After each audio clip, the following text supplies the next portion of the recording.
There, welcome back.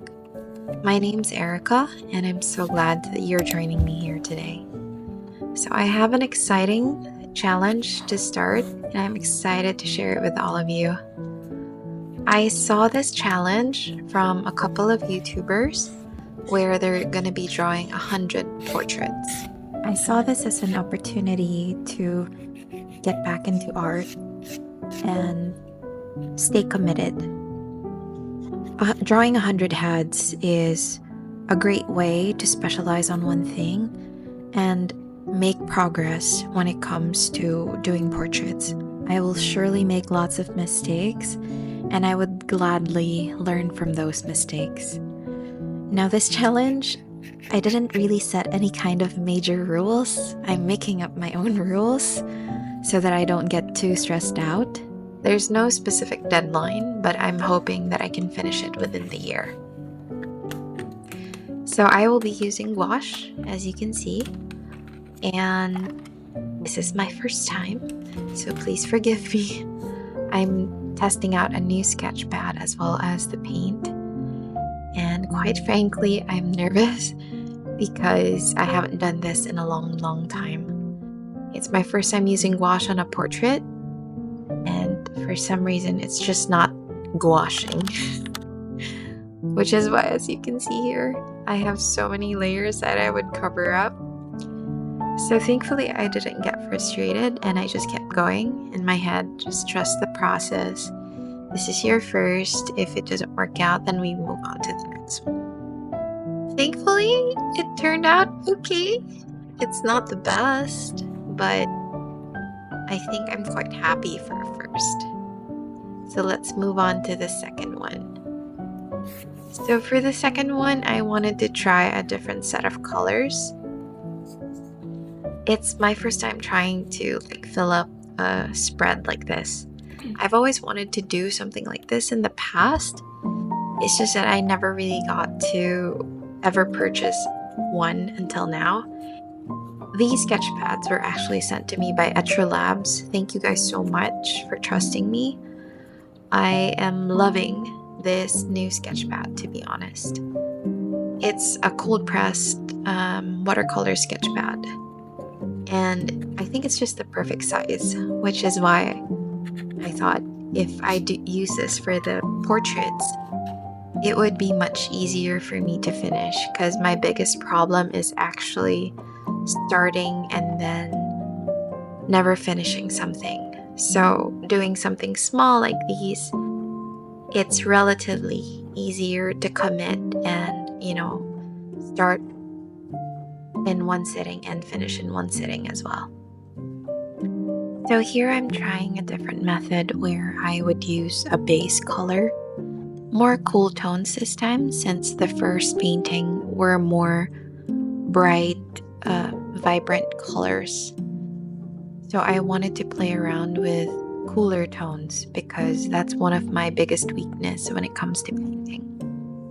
I think that's what makes this whole challenge very exciting for me, because I'm going to be able to practice my lighting and color rendering. Colors have been my strength when I was in art school, but I never really got to explore it with realistic human paintings. I love illustrating children's books and backgrounds, so I'm very good when it comes to those. But with portraits, it's a little bit intimidating for me, and I'm not the best at mixing skin tones, which is why I'm up for this challenge, and I'm very excited where it will take me. I know for a fact that there are many ways of painting portraits, so I think with this challenge, I'm going to be able to explore the possibilities of colors, lighting, and values and such. So if you guys are interested, come join me. I hope, I don't know, it may spark some inspiration for you guys. And if you're also going through mental health related problems like I am, then we'll be here for each other. Comment down below if you guys are gonna try the challenge as well, or maybe tell me which portrait of the three that I'll be painting in this video would be your favorite. I think the second one improved compared to the first one because I have more or less an idea of how the paint glides through this new sketch pad. So for our third portrait, I did mention that I wanted to explore colors and learn more about skin tones, which is why I chose for my last one a reference from a girl that is of African American descent. I just find their skin so beautiful, and I've always wanted to paint something like it, which is why I'm having a go at it. Not to mention, I'm so bad at painting hair.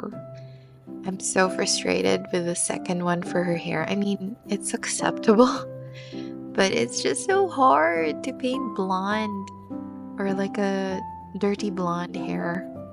I'll get better at it over time, I promise. Right now, my main focus are the faces and the skin tones, as well as the lighting, which is why I'm not overthinking the hair. And I know for a fact that it'll get better the more you do it, which is why I'm just trusting the process for now. Art has always been therapy for me. Usually I get panic attacks and most things that don't turn out well. But for some reason, despite, for example, this painting not looking like how I want it to look like right away, I don't get frustrated as fast. I just go with the flow. It's more of like a problem-solving thing for me. So here, I have no idea what I was doing. I was playing around with the colors, mixing my sienna color with all the other shades of red because I don't have a complete color palette with my basics. Usually I would have burnt umber, burnt sienna, and yellow ochre, but unfortunately I couldn't find those colors because I was making a custom palette for myself. And I'm just trying to work with whatever color is available, I guess. Right now, in my head, oh my gosh, I think this is gonna be the worst one of the three, which would be so bad.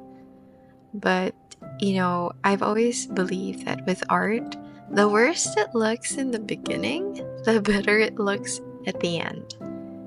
That has always been my experience when I was learning back in college. And you just really have to keep going. And I think that's what I love about gouache. I found my oil painting in gouache. I mean, of course, it's completely different. The finishes are different, but it's close enough because you can layer the colors. That's what I love most about gouache. I used to love watercolor as it used to be my favorite medium. But when I learned gouache, there was no turning back. It was just such an amazing medium. So here, it's starting to look better. I think my color choices as well as the values, I've been getting the hang of the mixing enough water for the paint, and I've been getting used to how much water it needs, at least for the paper that I'm using, because Etrolab sketch pads are so high quality. They're so thick and they hold water so well as the paint. So I think this might be my best one yet, because when I was painting it, it didn't look this good, but now that I'm watching it, I'm so happy with how it's turning out. You guys have no idea how scared I was while I was painting it. But now that I'm watching it, it just feels amazing. Wow. Okay, this was my third, and it looks so much better than the first one. So I hope you guys were inspired in any way whatsoever. If you have comments, questions, or maybe if you want to join me in some of the painting sessions, comment down below, and maybe you can tell me also which of the three is your favorite. Mine's definitely the third one.